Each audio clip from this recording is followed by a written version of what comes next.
When Davie Fire Lieutenant Richard Strohs heard that a Parkland dad was suing a gun manufacturer over his daughter's death at Marjorie Stoneman Douglas High, the firefighter took to Facebook to vent his rage. He called Fred Guttenberg a scumbag, accusing him of trying to profit off the loss of his child. It wasn't long before the fire department found out. Soon, Strohs had been demoted, which meant a pay cut.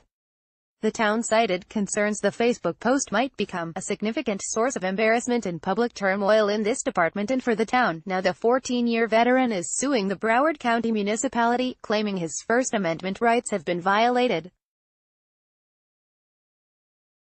This case is much bigger than Richard Strohs, reads the complaint, which was filed last week in federal court by attorney Freddie Pereira. Much bigger than an employment dispute.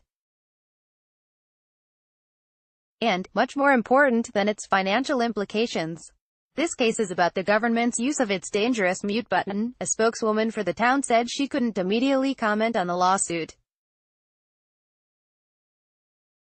But Guttenberg, whose 14-year-old daughter was among the 17 students and school staff shot to death during the Valentine's Day mass shooting, told New Times it's unfortunate that a person in a position of public trust would characterize him that way. At the same time, he says he's become accustomed to online vitriol since becoming a prominent advocate for gun control. "I live every second with this image of my daughter running down that hallway," Guttenberg says. "I'll never get that out of my head. And that, to me, is what bothers me, you know. The fear and anxiety that she had is what bothers me. People think they can hurt me with words. Come on." Strohs isn't the only government employee to find himself in hot water over a post about Parkland. About a week after the shooting, an aide to Florida Rep. Sean Harrison was fired after spreading conspiracy theories about Stoneman Douglas students David Hogg and Emma Gonzalez. In April, North Miami Beach police officer Erickson Harrell was assigned to desk duty after ranting on Facebook about shooting survivors being paid actors involved in a false flag operation.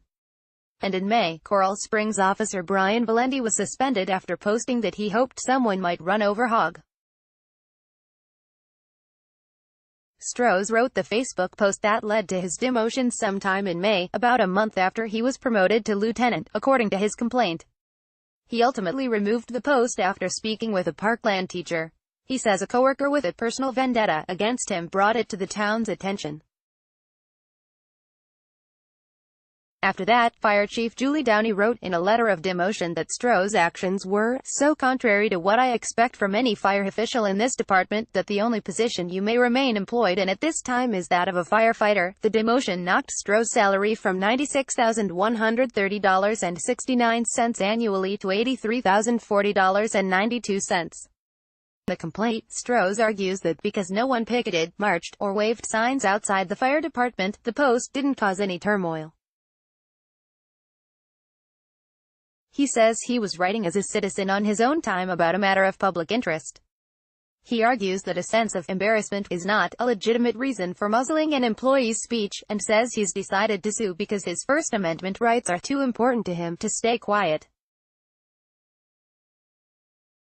The complaint also says he regrets the way he framed the issue, but Guttenberg says that, unlike blurting something out, when somebody's angry enough at me to call me a scumbag online, that takes thought. I wish local people who lived through this experience with us would be a little bit understanding about why I do what I do. But that's the funny thing about social media, people pop off, and they don't care about the consequences.